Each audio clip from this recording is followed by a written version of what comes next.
教练陈若琳首谈执教全红婵。近日，陈若琳接受采访，谈到自己的新身份，她觉得她自己以前只是个运动员的身份，而现在变成了教练员的身份。全红婵对于自己来说，不是跳水明星，而是自己的队员，平常会把比赛经验以及动作技巧教给他。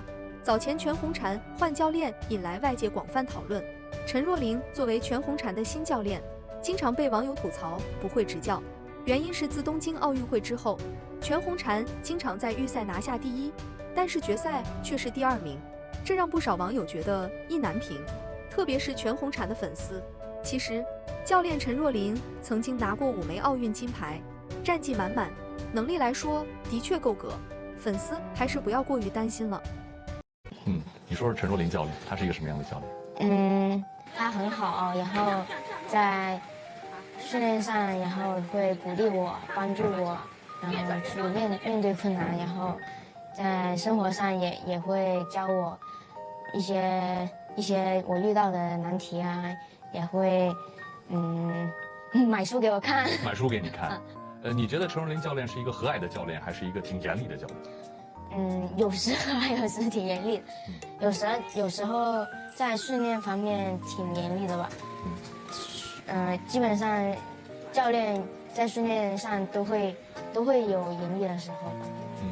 陈教练跟你说过的让你印象最深的一句话是什么？放开去跳。放开去跳，这应该是帮你卸包袱的吧，是吧？让你不要有压力。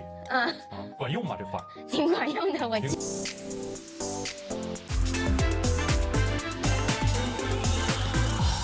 管用的，我记得。这个陈芋汐配合也已经有挺长一段时间了，你们俩这种默契平时怎么练的？在训练中沟通，然后生活中也有去沟通的，然后互相然后鼓励啊，然后讲一些鼓励的话。平时训练、比赛、生活，你们俩是什么样的一种关系？训练上面和比赛上面我们都特别认真，然后但下来之后，我们就会嘻嘻哈哈，很开心的吧。平时训练比赛当中，谁迁就谁多一点？我迁就他多一点。你迁就他多一点，谁照顾谁多一点？他照顾我多一点。出现意见不统一怎么办？我们俩先互相沟通先。东京你是第一次比奥运会，你觉得相较东京你有什么变化？跟东京比，现在变化还是挺大的吧？自己也成熟了一点吧，主要是也没有像那时候，感觉特别怪，然后现在我觉得变化还是挺大的吧，然后在训练方面啊也有一定的变化，跟没有之前那时候那么轻松了吧，主要是。因为东京奥运会的出色表现，全红婵被大家寄予厚望。面对重重压力比试，作为教练的陈若琳最能感同身受，因为她曾经也是运动员出身，也曾多次为国出征。当时仅24岁的她，就曾在国际舞台上斩获过22个世界冠军。但这一次，作为全红婵的教练，却让陈若琳感受到了空前的压力。当初全红婵刚被选进国家队时，由于距离东京奥运会时间所剩无几，没有时间让全红婵和新教练磨合。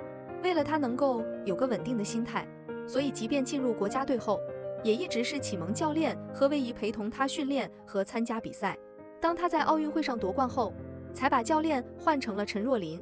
大家都以为换了更专业的教练，全红婵的实力能突飞猛进，但没想到陈若琳执教后，全妹却在接下来的比赛中接连失误，多次败给同队的陈芋汐，直到陈芋汐反超她，蝉联世界锦标赛的3冠王。全红婵依旧两手空空，而一次次的失利经历了不仅让全世界偏爱的备受打击，不甘心的泪水冲破了眼眶。在东京奥运会后，也经历了长高10厘米后起跳不稳的困扰，但比试教练陈若琳压力到达了顶峰，有不少人开始质疑起了陈若琳的能力，说她只会自己拿冠军，但教不出冠军，实在不行还是把何维仪换回来吧，别耽误了全红婵这颗好苗子。但是陈若琳坚持过来了，于是陈若琳就想用自己的亲身经历来让全红婵少走弯路。她为全红婵设计了一套十分严格的训练方案。当时由于全红婵心理压力过大，再加上高强度的训练，导致全红婵在临近比赛时状态不佳，开始抱怨陈若琳，这才在众人面前毫无顾忌地对她发起了火。面对陈若琳的训斥，年仅16岁的全红婵有点懵了。网友们看到这一幕，纷纷表示心疼全红婵，并指责陈若琳太过严苛。也有部分网友认为严师出高徒，而陈若琳之所以生气，也并不是针对全红婵，只是希望她能取得优异的成绩。全红婵也在一次次的训练中发现，自己的身高体重发生明显变化以后，确实不像以前那样能很好的控制自己的动作了。接连3次在比赛中输给陈芋汐后，全红婵也知道了教练的用心良苦。经历了失败和挫折的全红婵，放弃了自己最爱吃的零食和辣条。功夫不负有心人，在陈若琳的严格要求和全红婵的努力下，这位年仅16岁的小将在亚运会上又一次以断层之势勇夺女子10米双人和单人项目的2枚金牌。此外还创下了7个10分的卓越表现。这一次的压倒性胜利不仅让全红婵欣喜若狂，也让陈若琳重新露出了久违的笑容。陈若琳不仅拥有丰富的跳水经验，对全红婵也十分关心。她不仅在训练中严格要求全红婵，还在日常生活中关心她。陈若琳一直用自己的真情换真心，终于又让广大婵迷对她重新的认可。全红婵是幸运的，因为她遇见了陈若琳；陈若琳也是幸运的，她遇见了肯于努力训练的全红婵。年仅17岁的全红婵已经获得了跳水职业生涯的大满贯。大家都知道运动员生涯是有期限的，希望全红婵能在这有限的期限中把握住时机，争取拿到更多更好的成绩。谁会在挣扎中体谅，谁会在灿烂时回望，黑暗中的那个他仍独自抵抗，不能放下疲惫肩膀，也没有人站在身旁，知镜子的女孩该被谁照亮？